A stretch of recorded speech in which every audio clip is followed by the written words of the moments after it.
किनवली शाह चंदूलाल स्वरूपचंद विद्यालयात गुरुपौर्णिमा उत्साहात साजरी।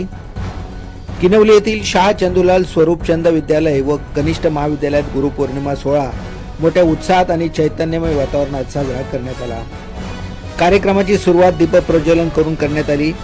या कार्यक्रमाला शाळेचे मुख्याध्यापक श्री गोपाळ वेखंडे सर, उपमुख्याध्यापक श्री सनांश सर, पर्यवेक्षक बागुल सर, कनिष्ठ महाविद्यालयाच्या प्रमुख सौ जाधव मॅडम तसेच महाविद्यालयातील सर्व शिक्षक वृंद उपस्थित होते। यावेळी मुख्याध्यापक श्री गोपाळ वेखंडे सर यांनी आपल्या मनोगतातून विद्यार्थ्यांच्या जीवनात गुरुचे अनन्यसाधारण महत्त्व अधोरेखित केले। कार्यक्रमाच्या समारोप प्रसंगी श्री विनोद फरडे सर यांनी भेटला विठ्ठल माझा हे सुमधुर गीत सादर करून उपस्थितांची मने जिंकली। विद्यार्थी व शिक्षकांच्या उत्स्फूर्त सहभागामुळे संपूर्ण परिसर भक्तिमय आणि आनंदमय वातावरणाने भारावून गेला। अशा प्रकारे शाह चंदूलाल स्वरूपचंद विद्यालय व कनिष्ठ महाविद्यालय किनवली येथे गुरुपौर्णिमा सोहळा मोठ्या उत्साहात आणि मंगलमय वातावरणात संपन्न झाला।